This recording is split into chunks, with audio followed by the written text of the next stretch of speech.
Bayrama məktəbin kollektivi xüsusi hazırlanıb. Bütün bölgələrin adət-ənənələri sərgilənib. Milli geyimdə olan xanımlar və nur üzlü şagirdlər xüsusi məktəbə xüsusi bir gözəllik qatır. İştirakçıların hər biri sanki dilində bu şeiri pıçıldayır. Günəş nur ələyir bağçaya, bağa. Sular həyat verir donmuş budağa. Qaranquşlar qonur sehrli budağa, gəlir el bayramı, Novruz bayramı. Bu bir həqiqətdir ki, çərşənbələr yazın gəlişindən xəbər verir. Su, od, yel və torpaq. Abşeron Xızı Regional Təhsil İdarəsinin tabeliyində olan Sumqayıt Xüsusi Ümumi Təhsil Məktəbində Bahar Nəfəsli Ana Dilim adlı tədbir keçirildi. Tədbirdə Sumqayıt Şəhər İcra Hakimiyyətinin məsləhətçisi Mehriban Nəcəfova, Abşeron Xızı Regional Təhsil İdarəsinin Sumqayıt sektorunun müdiri İman Ağayev, Sumqayıt Reabilitasiya Mərkəzinin direktoru Pərvanə Hacıyeva, Respublika Qızıl Aypara Cəmiyyətinin Sumqayıt Regional Mərkəzinin koordinatoru Mətanət Məhərrəmova, Musiqi Kollecinin direktoru Səbinə Mehdiyeva, Evdə Fərdi Təhsil Mərkəzinin direktoru Vladim İbrahimov və məktəbin pedaqoji kollektivi, eləcə də şagirdlər iştirak etdilər. Sumqayıt Xüsusi Ümumi Təhsil Məktəbinin direktoru Arzu Alazadə çıxış edərək hər kəsə yel çərşənbəsi və Novruz bayramı münasibəti ilə ürəkdən təbrik etdi. Baharın ölkəmizə xoşbəxtlik, bolluq və firavanlıq gətirilməsini arzuladı. Vurğuladı ki, Azərbaycan Respublikasının Prezidenti Müzəffər Ali Başkomandan İlham Əliyevin rəhbərliyi altında qalib Azərbaycan ordusu doğma torpaqlarımızı işğaldan azad edib və xalqımız həmin torpaqlarda Novruz bayramını böyük coşqu ilə qeyd edir. Ardınca torpaqdan pay olmaz səhnəcik xüsusi alqışlarla qarşılandı. 60 dəniz verdim, qızılmış dəniz verdim, onlar mənim idi. Amma torpaq bizə babalardan qalır, torpaqdan pay olmaz. Tədbirin bədi hissəsində xüsusi qayğıya ehtiyac olan uşaqların ifasında ana dil haqqında şeirlər söylənildi. Yaşa Azərbaycan rəqsi, Şirin dil mahnısı, Novruz gəlir rəqsi, Qırmızı papağın nağılı, Vəfalım rəqsi, Bayram rəqsi eləcə də nümayiş etdirildi. Qırmızı papağın nağılı, Vəfalım rəqsi, Bayram rəqsi elə nümayiş etdirildi ki, sözlə ifadə etmək mümkün deyildi. Qarabağ, Lənkəran, Naxçıvan xanlığı səhnəciyi, süni intellektlə hazırlanmış Zəngəzur dəhlizi qonaqların ürəyincə oldu. İştirakçılar şagirdlərlə birlikdə şəkərbura bəzəyib mahnılar ifa etdilər.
Tədbir iştirakçıları xalqımızın əsrlər boyu qorunub saxlandığı milli mənəvi dəyərləri özündə əks etdirən səhnələrə, qədim el-elat görüntülərinə, milli geyimlərimizin, mətbəğimizin, xalq yaradıcılığının və sənətkarlığının ən gözəl nümunələrinə tamaşa etdilər.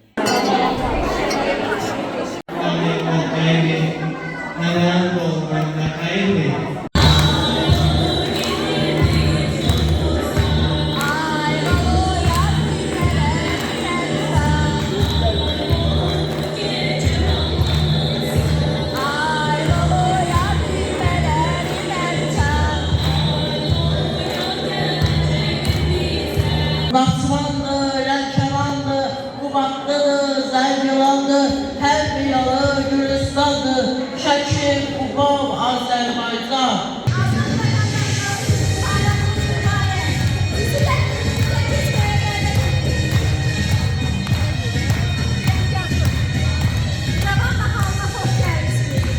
Tədbirin xüsusi məktəbdə xüsusi hazırlanmasından razı qaldıqlarını ifadə edən iştirakçılar bildirdilər ki, təhsil almaq sağlamlığından asılı olaraq hamının hüququdur. Təhsil insanın yetişməsində, dünya görüşünün artırılmasında, cəmiyyətə yararlı fərd olmasında böyük rolu var. Azərbaycan Respublikasının təhsil haqqında qanunda da qeyd olunub ki, cəmiyyətin bütün üzvlərinin istər sağlam, istərsə də sağlamlıq imkanları məhdud insanların bərabər təhsil alma hüquqları var. Ölkədə təhsil inkişafı istiqamətində həyata keçirilən tədbirlər sağlamlığı məhdud olan uşaqlarda da ya keçməyib.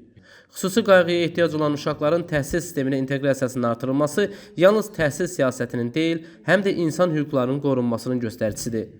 Bu yanaşma uşaqların həyat keyfiyyətinin yüksəlməsinə yanaşı, Azərbaycan cəmiyyətinin inkişafına da mühüm töhfə verəcək. Daha sonra məktəbin həyətində bayram tonqalı qalandı.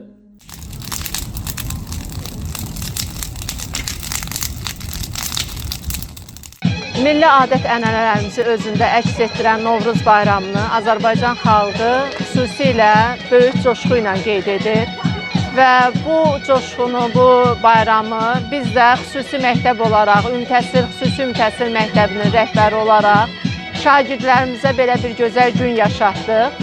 Eynilə bugün Novruzun 3-cü çərşənbəsi, yer çərşənbəsidir. Təbii ki, həm bu çərşənbə münasibəti ilə, həm Novruz münasibəti ilə şagirdlərimiz üçün bayram təşkil elədik. Bu şagirdlərlə işləmək məsuliyyət tələb edir. Eyni zamanda da böyük zövq verir. Belə bir uşaqlara dövlət rəhbəri tərəfindən həmişə qayğı göstərilibdir. Birinci vitse-prezidentimiz Mehriban xanım tərəfindən həmişə qayğı göstərilibdir. Bir daha hər birinin bayramını təbrik edirəm. Bayramınız mübarək. Nizami Rəsulov xüsusi olaraq Dinas TV üçün.